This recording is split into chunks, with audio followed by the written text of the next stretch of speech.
you want to Greetings cut and that? welcome everyone to today's Audit Tuesday. In this session, YouAttest will spotlight recent German cyber attacks and the European Union's DORA guidance, that is Digital Operational Resilience Act.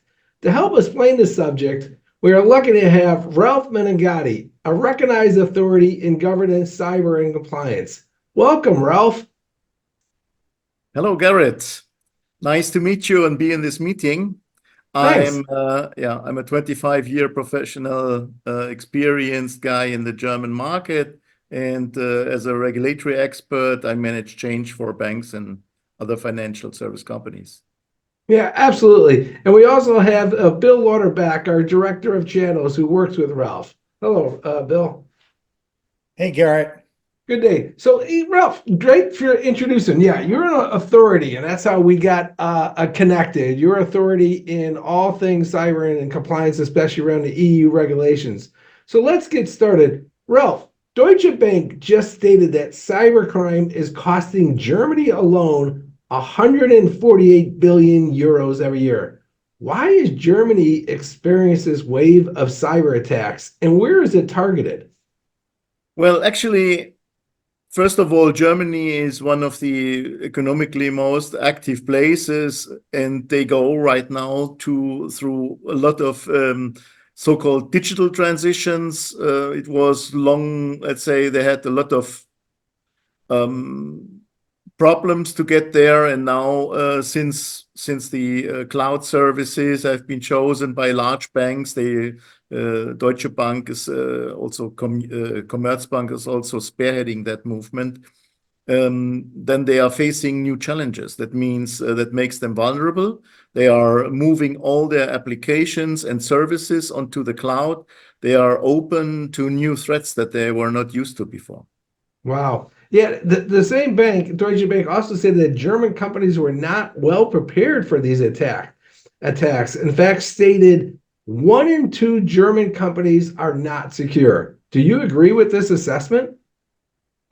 I would say that that is even optimistic. Yeah, it's sad to say, but in that space, I must say that it is the consciousness for, let's say, for being so to speak cyber resilient or resilient against cyber attacks, which DORA, by the way, addresses. I come later to that, but it is very clear that we are not there where we should have been. It is not enough to just simply install a virus checker and then think that also a filter in my emails prevents me from harm. Hackers have 1,000 ways to get onto our data and to our logins, and very often they have already our password when we are unassuming, and that is the main problem is simply to be well aware of the threats and to make a real attitude of it to be really weaponized against these things. Yeah, and we mentioned DORA here. How does DORA relate to these attacks, especially around financial attacks? Well, when DORA came up, it was the first really overarching cyber regulation that you can call a real framework. Before that, they had 40 little or smaller regulations that addressed certain areas. But that's exactly why it was not really effective, because now we have a framework that addresses not only the aftermath in how to report an incident, but also to have a real thorough prevention and test and review that prevention plan every single year, and register also all your third-party involvements. And so it's really thorough, it's really new, it's really a big challenge, and it puts a lot of players into one boat where they saw before not like this. I give you an example. They have to now register third-party lists of their providers and prove that they are also embedded in a holistic security concept.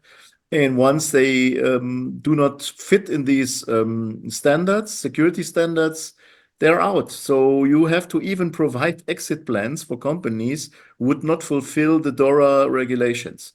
That means really DORA is now the new passport for everything. Without DORA, you are, let's say, out of the market.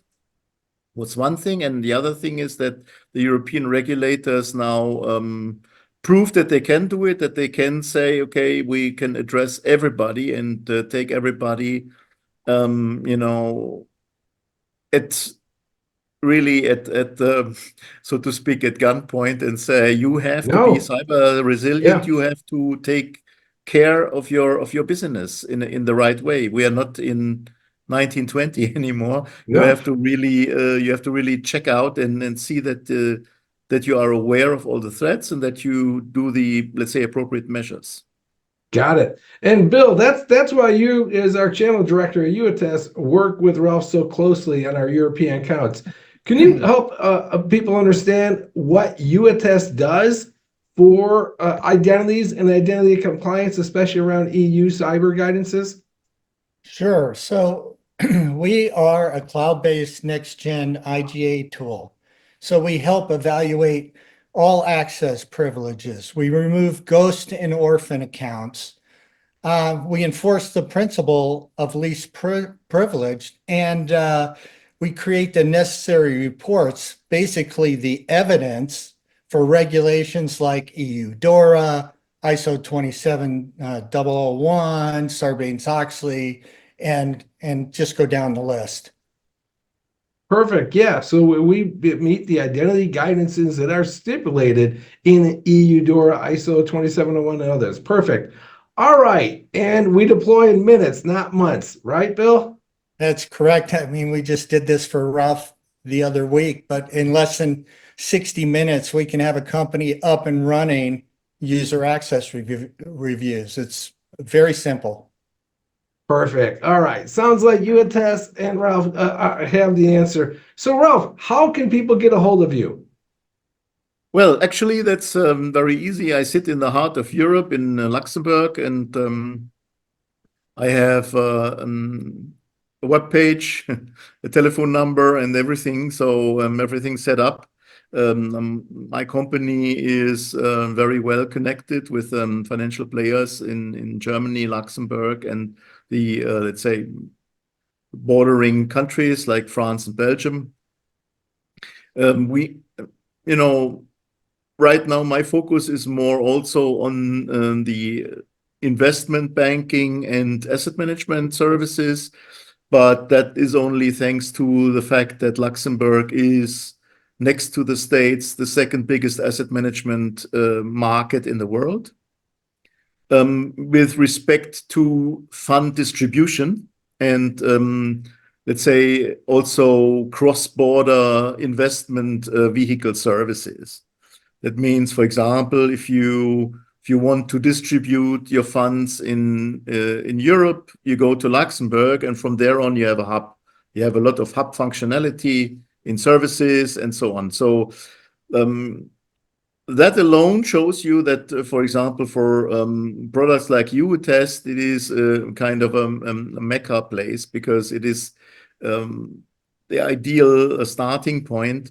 You have cross-border, you have tons of service accesses, you have data and services available worldwide. That means really everything that identity management needs to address is, like, let's say every company has exactly that problem to manage their identities, to manage their let's say data flows. And in this case, you have actually no company that has everything on site.